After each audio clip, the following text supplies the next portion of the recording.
What's good, everyone? Welcome back to the channel. It's your boy Marvelous, and I'm here with Vic. How you doing? Yes, sir. We here. We lit. We just seen Thor: Love and Thunder last night. It was fire, dog. And this is the instant review recap. You already know. Let's go.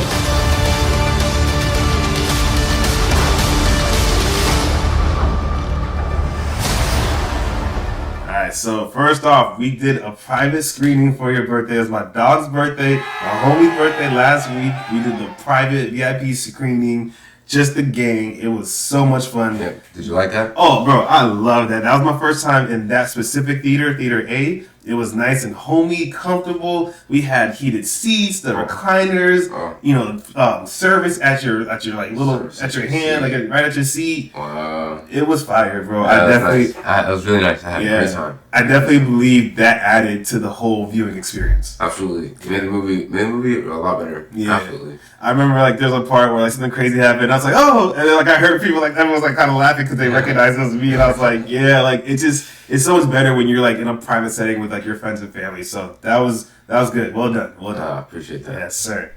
So on to the movie, dog. Listen, y'all, Thor. It was fun. It was great. I loved it. There are a lot of things that I'm like, but overall, 7.5. 7.5. Yeah, around that range is fair. I'll say this: Christian Bale as Gore, like he absolutely killed it. Every time there was a scene with him, I was like, okay, this is what I want. This is what I like.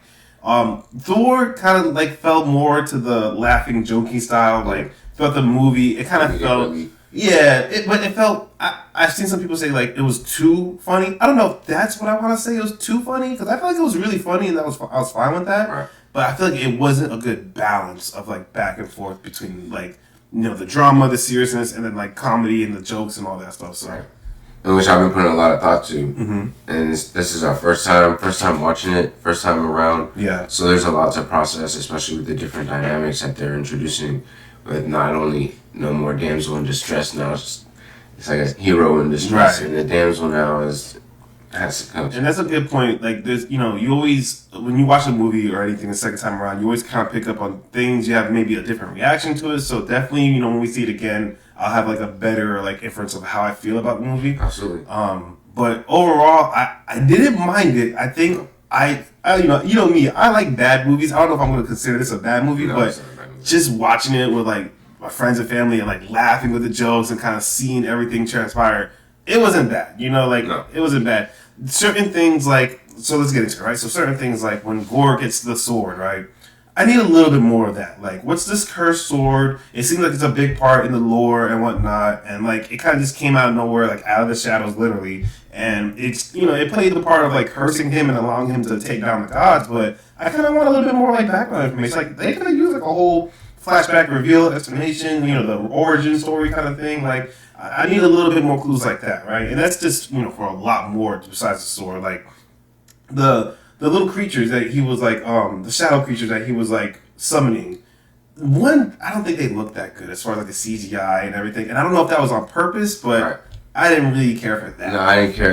I didn't remember those. I didn't leave the theater remembering about the shadow monsters. I left remembering about Gore, and I did wish to see more of God killing and the God slaying with the Necro Sword. We only got to see it like twice. That's what I'm saying, and like, it like we start the movie off with Christian Bale, and he's like trying to ask the God for help, and then it seems like the God just took down someone with a sword. So that's kind of like the only way we start with it. And I don't know if those creatures are like Norse mythology like related or not, and that would have been cool to see like how are they like involved in this whole thing. But okay, right? So that's one detail. Another detail, it kind of felt like we were just going through the motion throughout the movie. Like they were setting things up, and I felt like, okay, like this is gonna pay off, and it never paid off. Yeah. And I feel like that unsettling feeling is what fans are gonna remember the most and not like about this movie. There's a lot of holes in the story, and which has been kind of common with MCU movies. They're not really caring for some of these consistency issues. But when you leave the theaters, you're gonna leave happy. You're gonna like wanting to come back and watch it again and get a different perspective, because it is a lot to absorb. Mm-hmm. There's a lot to absorb, a different dynamic between the two Thors. Yeah. And that's a big thing. It's a big deal, and especially the relationship that the Thor has with not only Mjolnir but Stormbreaker. That was okay. So let's get into the spoilers a little bit. That was another good part. Just the fact that each hammer, like Stormbreaker and Mjolnir, had like their own personality. That was so funny. Yep. Like every time Thor was like gawking at like Mjolnir, and then like you just see Storm like kind of just creep into the shot. Creep into the side. And just for the fans out there, so Mjolnir is the slim and sexy. And then Stormbreaker is that big girl. Stormbreaker, that big girl that needs some love. So that's how she was acting. She was acting like hold on. She's acting like like that girlfriend that doesn't let you text anybody. Oh my gosh, that's funny. She was hella jealous. They were a good part of the show. Like they were hilarious. And then like we see Natalie Portman. So getting into it again, Natalie Portman, Jane Foster.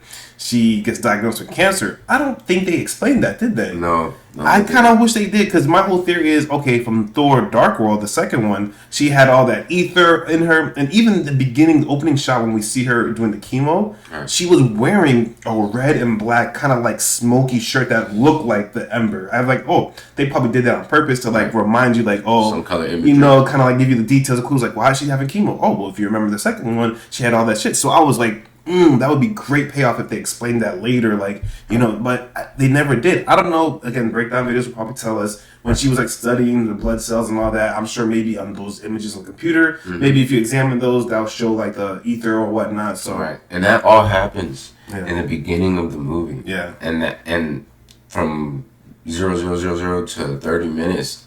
We have all that story, so people are gonna feel like they cram that in, because that's all we get with the cancer stuff. Yeah, and then it moves based on pretty much what the trailer tells us. It feels like when you do like a project, and in the beginning, like when you first started, like you have like the first couple of weeks, you're like putting like a lot of effort into it. You're like timing things out, you're planning, and then say like you get to the end of it, and you're like, oh shit, I gotta rush, and you're just rushing to finish it. That's what this movie kind of felt like, like. That's why I want to watch it the second time. Yeah, and I'm happy I had such a great experience watching it the first time, because not only have an attachment to the movie itself, but to the characters. The characters, we were just having a good time. We went out there. Well, I remember when I first seen Thor Ragnarok. I actually got to see it before it came out theaters on a Disney cruise. It was like a little special premiere. That's it was super lit. Yeah. But I didn't see any previews for it. I didn't know what I was getting into, and I kind of thought I was gonna watch this like action-packed, MCU timeline related that's gonna implicate all these things, and it just ended up being like this funny movie. Funny movie. The first time around, I kind of didn't enjoy it as much as everyone else did.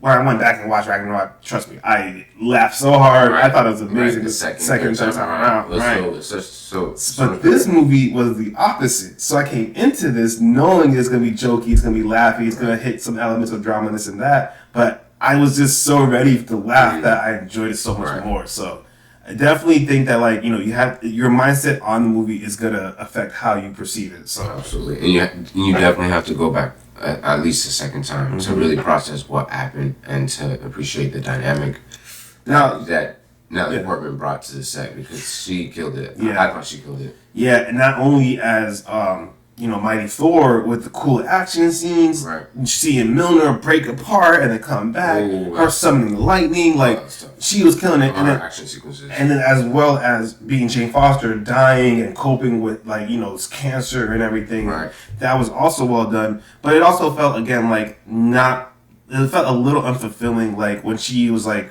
trying to beat Thor, right? I need a little bit more of okay, she's trying to make the jokes like Thor and have the punchlines like Thor, but it's like, why does she feel like she needs to be this other version of Thor, and why can't she just be like, oh, I got Mjolnir, I'm my own Thor? But it's like she was trying so hard to be like past Thor, I didn't understand that too much. They didn't really go too hard on that. They didn't really go hard. Yeah, so they gave us what. Give us a little taste of what we wanted. It's just a little taste. Yeah, the Guardians were in the beginning. We barely get them. They weren't as involved as I thought they were going to be. No, they just had a montage piece, pretty much. I thought they were going to have a big... we didn't really get Loki. We just got when Thor says this thing you know, I lost my dad, I lost my mom, I lost my brother again and again and again. Because all the times that Loki either faked his death or just died somewhere in the timeline. So that was funny. And then he even had the R.I.P. Loki on his back. That was funny too. R.I.P. Loki tattoos. So like, there's parts that it's like, yo, this is funny. Like the reenactment playing with Matt Damon and Melissa McCarthy. Yeah, those they're forever noted in Thor in Thor movies because they tell the people what's actually going on and what happened. So. And see, that's what I did love about it. I'm like, wow, this movie's not. I'm like, this movie, it's not taking itself serious at all. Like, it's literally making fun of itself. I'm like, that part I actually did like. But I wanted them to kind of like have that good serious side. And they did with Christian Bale. You know, he lost his daughter, and you know that was kind of like his driving force, and like the gods weren't there to help him. And I was going to say this too, comparisons of like him asking the god for help, and then Thor asking the god for help, him being cursed by the blade, Jane being cursed by Mjolnir, because that's also what it was every time Jane picked up the Mjolnir, she was losing her life force, so she couldn't like fight like whatever, like the cancer in her body. So it was like literally a comparison between the villain and the hero, both going like through similar things. So I definitely enjoyed that, but I don't feel like it paid off. That was like the problem. You know? Like, and I feel like the payoff wasn't as heavy because they also had to manage their relationship.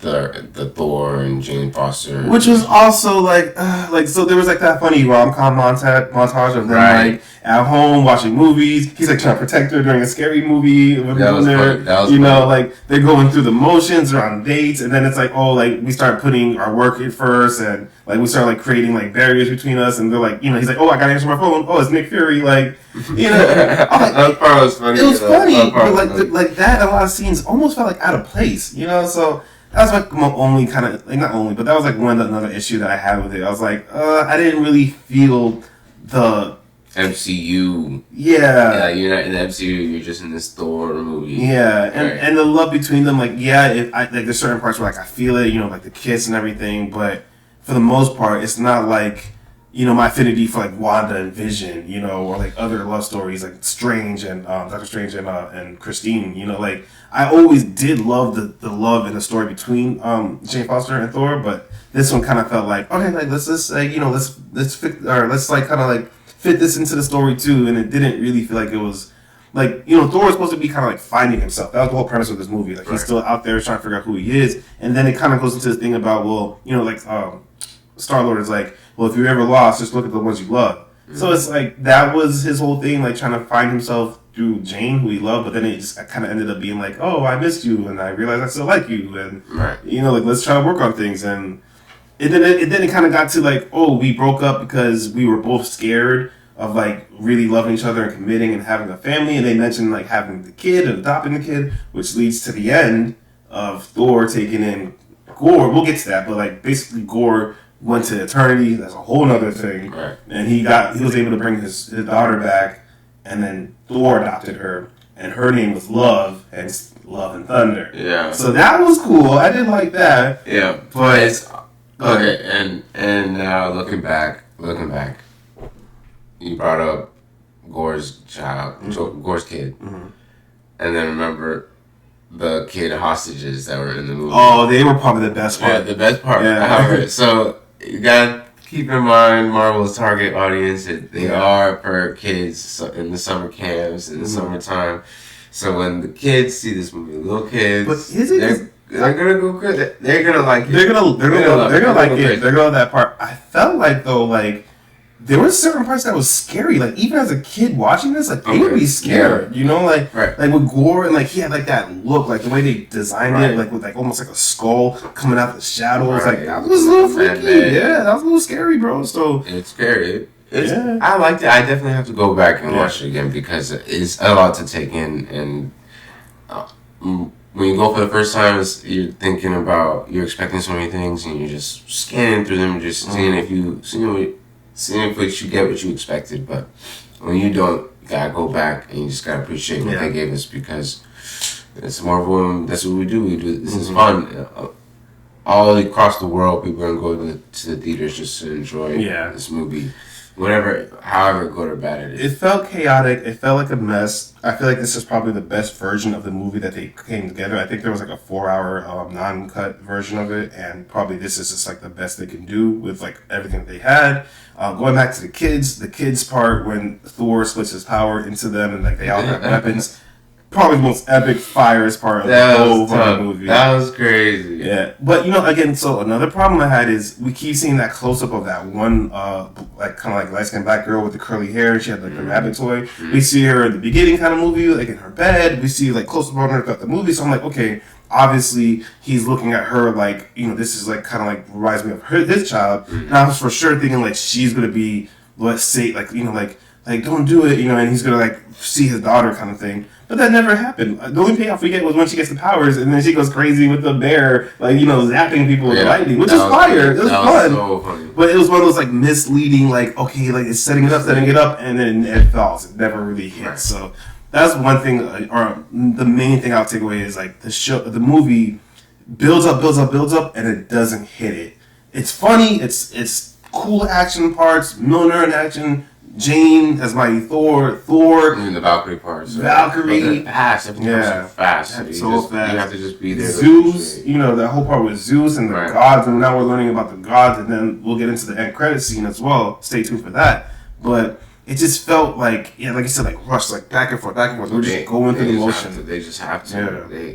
With the way the Marvel has been doing it now. Shorter movies. Doctor Strange was short. Yeah. This movie's short, and I guess I imagine Black Panther will be short. We got to do another screening for Black Panther. You already know. Oh yeah, you're ready. Oh, September 3rd, the extended version of Spider-Man comes out. Mm-hmm. I wanted to actually rent it out for Spider-Man because that movie was incredible. That movie was fantastic. Okay, so we can do that for Spider-Man for sure. September 3rd. So they're doing the long version. Okay, we can do that. That sounds good. And then just the final words on Thor. I do like the comic book kind of like, drawing from that, like with his costume, like how it's so colorful and like different versions of it. Like when he sees Jane and then he feels like his is like not compared to her. So he gets even like tougher. Mm-hmm. And it's just like even more like armor and gold and like even the helmet and everything. So again, there's great parts in this movie. There's a lot of comical, funny parts that are just like, if you're with your friends, you're gonna laugh, you're gonna enjoy it. Just, for everyone who's seen it, you kind of already know, like, it's good, could have been better, but... That's all their movies. Yeah, that's exactly. all their movies exactly. could have been better. But that's why we like to get lost in the story, just to imagine how much better we could make it. Yeah.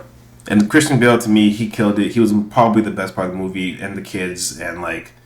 just seeing them go off. I love that color grading scheme where they like went to his world and it was like black and white, and like they were like running through and they would use the hammer to like line up the area, and you would see the trace of the color on them. I felt like that was great editing design visually. That was perfect. But again, like with the creatures that he was summoning, that was a little cheesy. There's certain parts where the editing and the animation does look a little off. Like the CGI, I don't know. Again, I don't know if it was on purpose. It felt a little cheesy. So, yeah, I had some problems with the movie. Overall, it's still pretty good. I had a great time. I give it like a 7.8. Just right there shy of the 8. But definitely, like, the viewing experience in the private screening theater definitely enhanced it. So.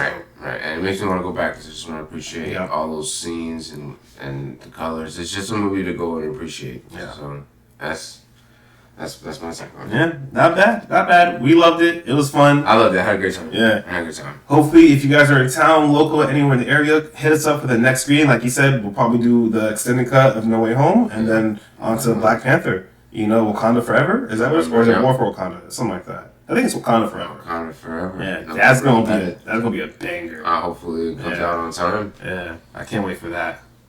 Whew. Oh. Yeah. And then, so real quick before we leave, the end credit scene, spoilers again, if you haven't seen the movie and you're still here, I don't know what you're doing, but spoiler at the end. So in the movie, we see Thor, like, it looks like he kills Zeus, he throws a lightning bolt through his chest, but then in the end, we see that Zeus is not dead, obviously, and he enlists his son, Hercules, to like get revenge basically. So that would probably be the next Thor movie, kind of more expanding on the God universe. So, there's certain things I wish they did, more cameos, more like MCU timeline kind of like references. I was really expecting to see Beta Ray Bill. I know I've told you about him. He's the one that looks like the kind of like the horse Thor. We didn't see him. We'd seen Lady Sif for like a second. Right. That was kind of funny, but like she didn't have a good part or a big part. So definitely, I felt like could have used a lot more cameos and Easter eggs and stuff like that. Absolutely. I'm sure there's plenty of things. There's plenty of things we missed. There's plenty of things we missed, and that's why I love those breakdown videos. Shout out to New Rockstars, Heavy Spoilers, Ryan and Eric from Screen Crush. I'm gonna go ahead and kill all those videos and make sure I catch up on everything I missed, because to me, I try to tell people all the time, like when you watch those and like go back and see all the things that you missed, it just makes it so much better. Right. So and there's a lot of Thor imagery to appreciate in the movie. So if you go back second, third time, you're gonna have a good time. And I'm sure they paid homage to so much of the comics and stuff. So absolutely, a lot of stuff looks comic accurate. So we'll go back. We'll check out we'll watch it again. We'll check out the videos, and we'll see how our second reaction is to it. So. But overall, I still enjoyed it. It was still a lot of fun, a lot of laughs. Like, it was fun, bro. R.I.P. Loki. R.I.P. Loki, yeah. I had a great time. Oh, yeah. Well, that was the Thor Love and Thunder recap review with my boy Vic. Woo! It was a good time. Shout out to the theater, the private screening. Shout out to the gang that joined us with it. It was lit. I had a good time. It was fun. I definitely do it again. Yeah. And that's my preferred way of watching movies. Yes, sir. In the room by ourselves, heated seats and chilling. Yep, heated seats and chilling. Yep. I love it. All right, y'all. Like this video for your boy. Subscribe if you're new. Hit the bell to become part of the gang. We'll see you on the next one. Peace.